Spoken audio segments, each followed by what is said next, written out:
everyone. Welcome to the Ashley Barlow Company podcast. I'm Ashley Barlow, your host. If you are a parent, a teacher, or someone who works at a school, or you're a community member, a volunteer, or a staff member at an organization that supports people with special education plans, a coach, a tutor, or even a grandparent, you're in the right place. Sit back with an ice cold glass of lemonade, put on your walking shoes and grab some headphones, roll down the windows and cruise. Ready, set, go. Educate, advocate, collaborate. Welcome back to another episode of Special Education Advocacy with Ashley Barlow. I'm Ashley Barlow, and I'm so happy you're here.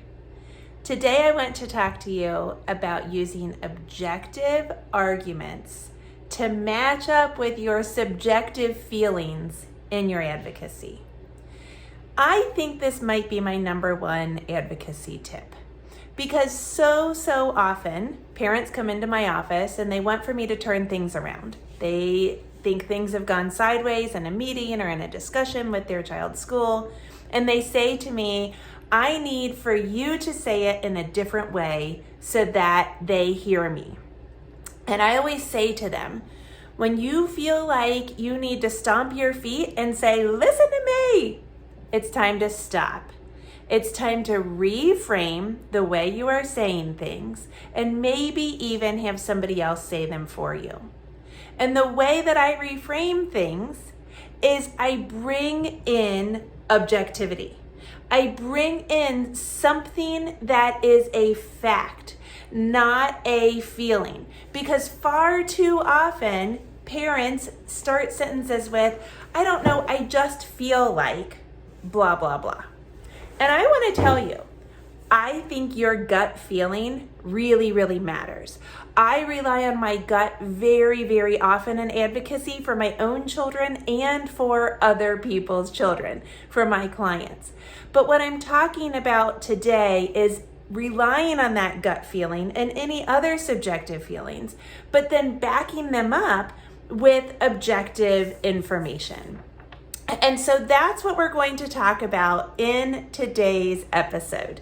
Today's episode is a little special to me because I am 43 years old and this is our 43rd podcast. I can't believe that we are coming up on a year of podcasts with Ashley Barlow Company.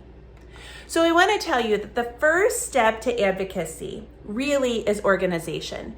You can't get organized. You can't be effective unless you are organized. You can't come up with all this objective information unless you are organized. I've done some talks, I've done some webinars. I've got a webinar coming up in the summer school series about getting organized, how to keep your binder, what to keep, what to throw out, what notes to make in your binder, all of that stuff. So the first step is getting organized so that you can access the stuff I'm going to talk about today in an efficient manner. So subjectivity. Parents are the experts on subjectivity. All day long, we are feeling emotions about our kids. All day long, we're brainstorming on how our kids are doing, what they're feeling, ways that we can improve things. We're always kind of thinking, oh, I feel like things are going this way, or I feel like things are going that way. So we feel things about our child's diagnoses, the impact of the diagnosis on learning, the progress that we're making towards goals, how we're doing in school kind of generally, all of those things. We're thinking subjectively. We're thinking, I like it or I don't like it. I remember when Jack started a new physical therapy program, this has been a few years ago, and at Cincinnati Children's, our PT department was having us do set goals for our children. And what we did at the beginning was we gave them 2 data points. I think it was a scale of 1 to 5. And we said, okay, this is where I objectively think my child is on this particular goal right now. So in physical therapy, Jack is, I always like to set goals that are really functional and that are socially based. So I remember when we first used this new system, one of the goals that we used was dribbling a tennis ball with a tennis racket, just kind of bouncing it with the racket, I think 10 times.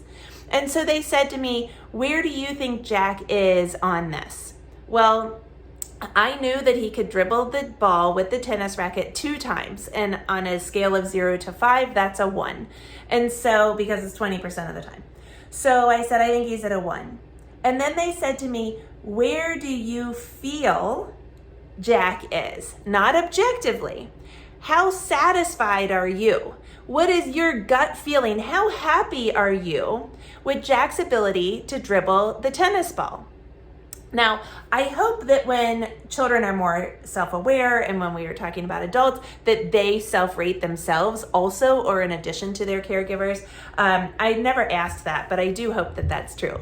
And it's funny because every single goal that we set, my satisfaction was exactly what I said objectively, because that's how I work. I am an attorney. I think objectively. I have to rely on the objective data, the facts, and making my arguments. And so they said, how satisfied are you with Jack's ability to dribble the tennis ball 10 times with a tennis racket? And I said 1. Because on a scale of 1 to 5, he can objectively do it 1 time, 20% of the time. And so I am 20% satisfied. Now, here's what's interesting. We went back, I don't know how often we evaluated that, but I don't know, maybe every 6 or 3 months, quarterly, or every half year or something like that. And we then evaluated where we thought Jack was, after we had worked on these goals, after we had done the exercises and the activities and that kind of stuff. And we set new goals. Some of them we just upped the ante, and of course some of them we said, okay, we've met that goal, let's move on to something different. When I was giving both my objective information and my subjective information, I had to say to the PT, I want for you to mark down that the sun's out, I just went to the pool, and I am extraordinarily happy today. Because I felt like I hadn't gone back and looked at the data before the meeting, and I felt like everything was skewed because I was just happy. So what would have been a 1 in January, all of a sudden now we're in July, and I'm giving it a 4 because I'm happy. I'm like, oh yeah, it's great. He's doing great at tennis.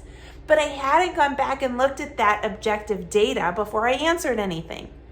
And so I said, write it down and say that I'm happy because I need to know, if I come back to this and he's had some kind of regression, I need to know that this was just purely based on my emotion. And that's what we're trying to avoid. We're trying to avoid advocacy, arguments that are based truly on emotion or purely on emotion. We've got to move past that because nobody really cares. The school's obligation is not to make decisions based on a parent's emotion. They need to make decisions in collaboration with the IEP team based on objective data. And so what we have to do is we have to speak objectively. Let me give you a couple of different examples about objective information and subjective information. Okay, so the subjective might start with, I feel like blah, blah, blah. I feel like my son is doing this well, or I feel like my son is not doing this well. And the objective information, I think you could think of that like a picture is worth 1,000 words. When we're actually just looking at, well, how did she do on that? That's when we get to the objective information. What are the patterns? Once we can boil something down to patterns, we can actually get somewhere. So here's 3 examples. What about if a parent said, I think placement should be in a general education classroom. I think we should have more inclusion. I think we should be with our gen ed peers more often. Now, this can look lots of different ways, right? Like, I want to be in gen ed for special area classes, or I want to be in gen ed full time, whatever it looks like. Let's say it's this inclusion kind of argument. Well, sure, we could say that 1,000 different ways. I feel like I know inclusion's good. I know that he would do better with inclusion. I know in my gut that inclusion is the right answer. That's all subjective. Tell me why. Give me examples. So what could we bring in that is objective? First of all, you could bring in data.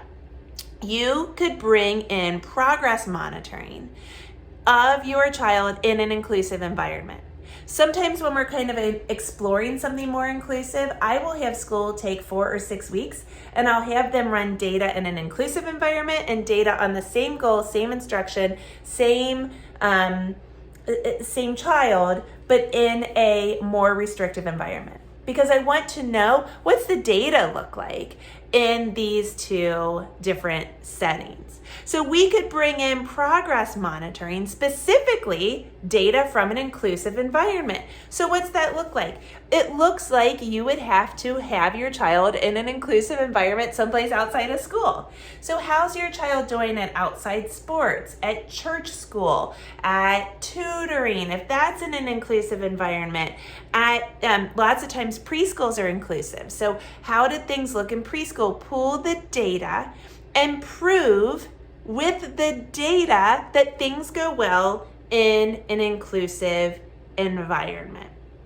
You could also pull videos of your child working collaboratively or working well, working efficiently, working positively, however it looks, in an inclusive environment. Maybe you want to show that your child uses their non-disabled peers as positive role models. So you might want to show a little video snippet of your child sitting at something that we all do, like the dining room table, and you don't know which fork to use. Well, you look at the person across the table from you and you see what fork they pick up. And then you're like, oh, I'm going to use that person as a role model. If they're wrong, at least 2 of us are wrong, right? And so you look at your child, you take a little video snippet of your child peeking over, oh, that child's doing this, I'm going to emulate that behavior. And that way you've got a video that says, my child will use the other children in that inclusive environment as a positive role model. And you've got a video.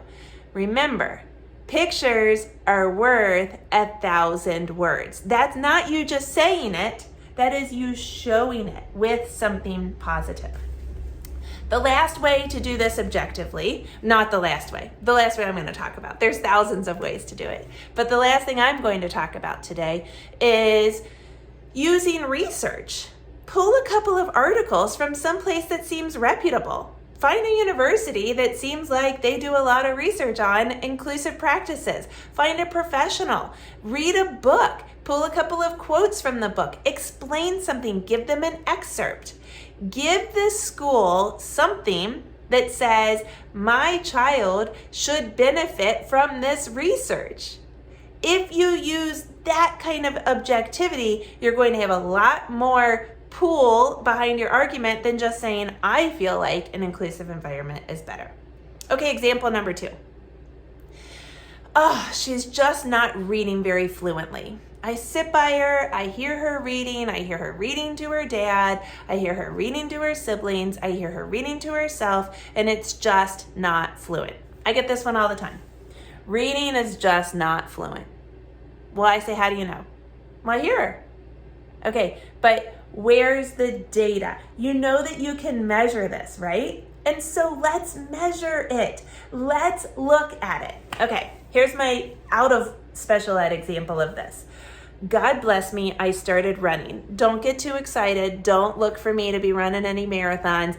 I love to swim, as you probably know. I ride my bike for cardiovascular stuff, and so I have done one triathlon. I did it before COVID. I would like to do one a summer for a little while, and so I talked my PT into letting me run just a little bit. So how do I know if I'm getting better in my running?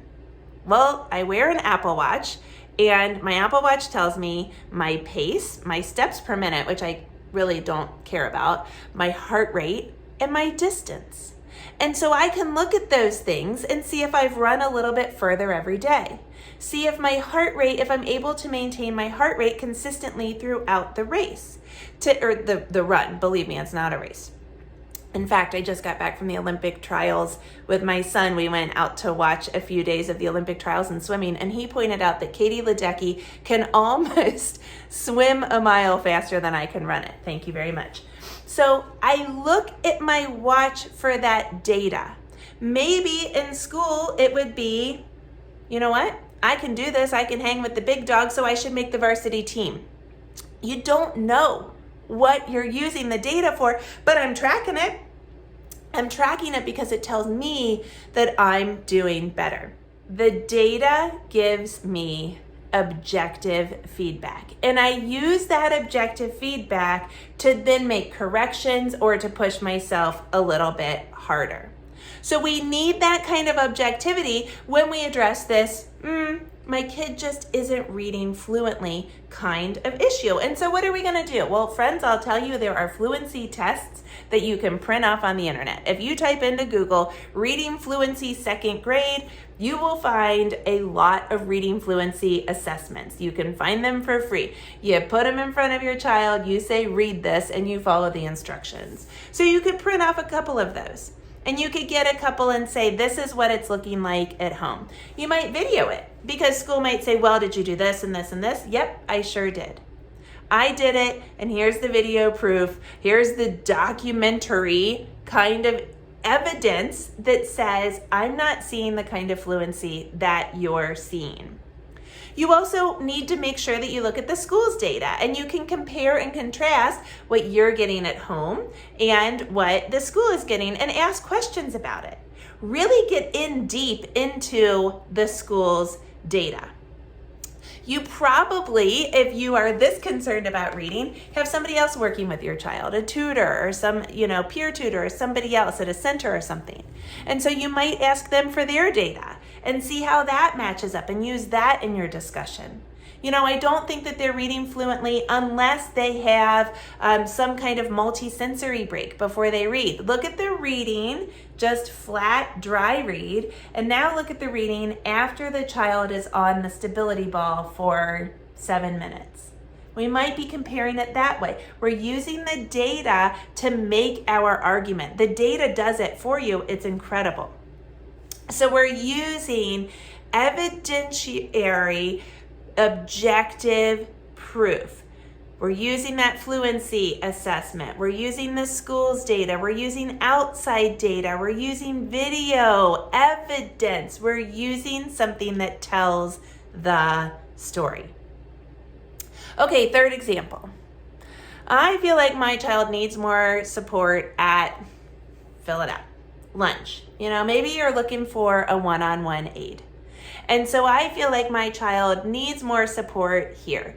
Maybe it's lunch and it feels dangerous to be eating lunch alone without one-on-one adult support.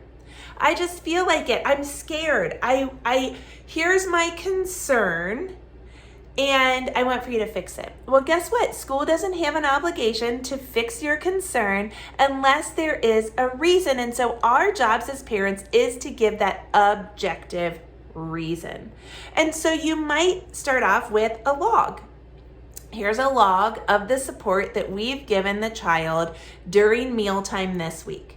And your log is going to show that you walked over to load the dishwasher, and your child couldn't open their apple juice box, and so your child sat there for 7 minutes with the apple juice in front of them and didn't ask for somebody to help. So we've got this kind of information. It is a log. It's not just you telling stories. It is a very specific objective log. It could be something more dangerous like choking or aspirating or something like that. You're taking the data over a certain finite period of time.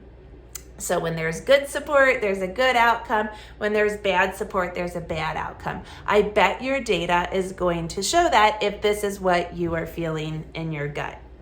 You might also go in with an objective list of things where the child might need support.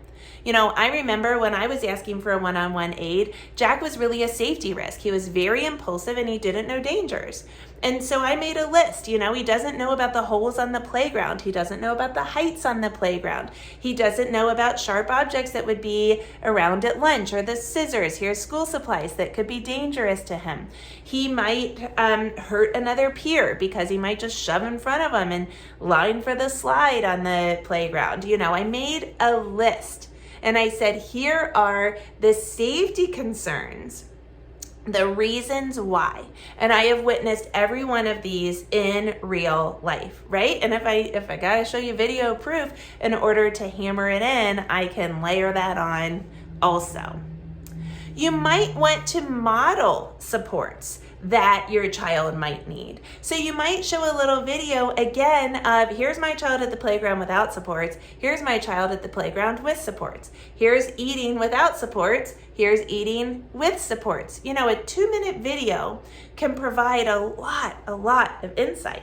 And again, a picture is worth 1,000 words. So we're not only saying this is what I feel in my gut, that's subjectivity, but we're saying why with objective data.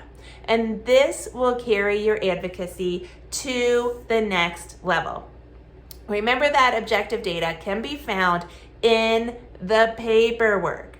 So it's really important for parents to understand how to read the school's paperwork, how to read the school's progress monitoring, those evaluation reports, what to do with those things. That would be an excellent thing for you to study, for you to research, for you to learn over this summer holiday. Because you've got to know it, you've got to understand it in order to then understand how your child's strengths and weaknesses are affecting your child's learning. So a few key takeaways. Know how to read the school's data. Keep progress monitoring, journals, logs, videos, all of that stuff yourself. And keep relationships with people in your community. Tutors, therapists, coaches, sponsors, all of those folks, because those folks could then become people that weigh in on these discussions. And ultimately, if you have to go to due process, those might be your expert witnesses. In addition to that, those people provide wonderful parent support, and we all know that we need that parent support constantly and consistently. I do want to invite you to attend my summer school webinar series. We start next Monday, which is June 28th. We're meeting at lunch every day. I've got 4 webinars coming for you from Monday to Thursday next week. We are talking more in depth about this objectivity concept. We're talking more about how to keep records, how to read evaluation reports, how to read progress monitoring data, etc. So if that's somewhere where you feel like you need some support, tune in to the webinar series. And if you can't watch them live, no big deal. I will record them and send them out to the entire email list, anybody that's registered, right after it downloads and we're finished. I will see you next week, same time, same place, for another episode of Special Education Advocacy with Ashley Barlow.